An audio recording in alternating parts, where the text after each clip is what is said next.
গোয়ালপাড়া জেলার লক্ষ্মীপুর থর্ক পানিরশালী এলাকায় কৃষকদের মধ্যে হাহাকার। জলের অভাবে হাজার হাজার বিঘা জমিতে চাষ সম্ভব হয়নি। গ্রামে সেচের কোনো ব্যবস্থা না থাকায় বিপদে কৃষকরা। কৃষি বিভাগ আজও সেচের কোনো ব্যবস্থা করতে পারেনি।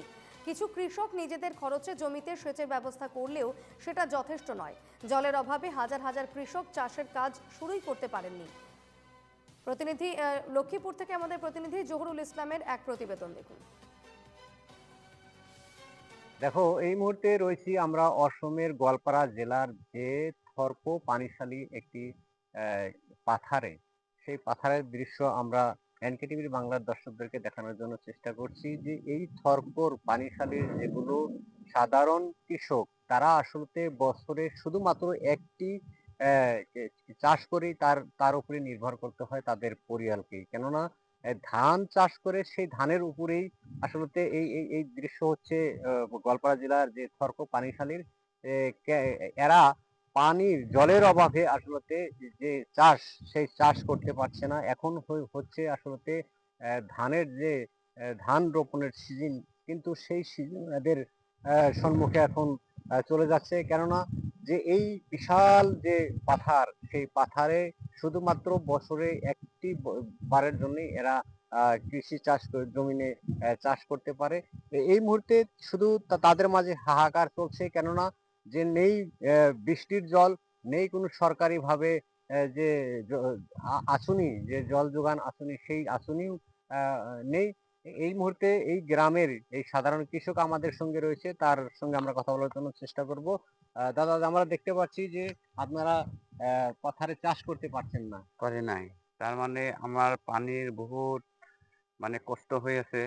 তার জন্য আমি এই হালের কৃষি চাষ করতে পারি নাই।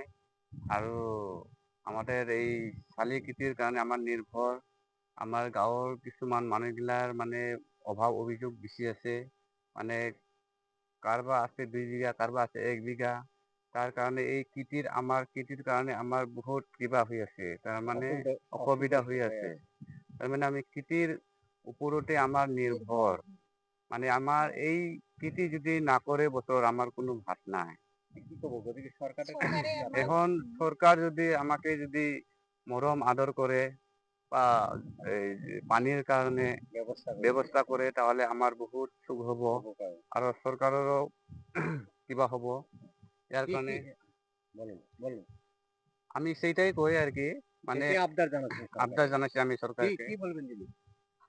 নমস্কাৰ, মই আপোনালোকৰ জৰিয়তে মই ক'ব বিচাৰিছোঁ, আমাৰ আজি থৰ্ক পথাৰত আমি আষাৰ মাহতে আমি এইখন পথাৰটো ৰোৱা, আজি কিন্তু আমি পথাৰত হালে মাৰিব পৰা নাই। সেইকাৰণে গতিকে আমি চৰকাৰক অনুৰোধ কৰোঁ যাতে চৰকাৰে আমাৰ আৰু কঠীয়াও 1.5 মাহ 2 মাহত হৈ যাব লাগিছে। কঠীয়াও আমাৰ পূৰাত হৈ গ'ল, আৰু 10 দিন 20 দিনমান গ'লে আমাৰ কঠীয়াও ৰোৱা নাযাব। গতিকে সোনকালে চৰকাৰৰ ওপৰত আমি আশাবাদী যেন আমাক পানীৰ যিকোনো এটা ব্যৱস্থা কৰি দিয়ে। এইটুকে মই মোৰ বক্তব্য ইয়াতে সামৰণি। পুনরায় আমরা এনকেটিভির বাংলার দর্শকদেরকে দেখানোর জন্য চেষ্টা করব যে সাধারণত যেগুলো কৃষক আছে, তারা এই আষাঢ় মাসের এই চাষটিকে নিয়েই তারা সারা বছরটির এক মুঠো ভাত জোগাড় করার জন্য আসলে ব্যস্ত থাকেন। কিন্তু লক্ষণীয় কথাটা হলো যে জলের অভাবে তারা আসলে যে চাষ করতে হয়, জমি চাষ করতে হয়, আষাঢ় মাসে যে ধান রোপণ করতে হয় সেই ধান রোপণ করতে পারছে না। যা এই মুহূর্তে আমরা এই যে সাধারণ যারা কৃষক, তাদের দাবি যে সরকার আমাদের অতি শীঘ্রই এই পাথারটিতে আসলে জলের ব্যবস্থা করে দিয়ে এই সকল কৃষকদেরকে ব্যবস্থা করতে হয়। লক্ষ্মীপুর থেকে আমি জহুর ইসলাম, এনকে টিভি বাংলা।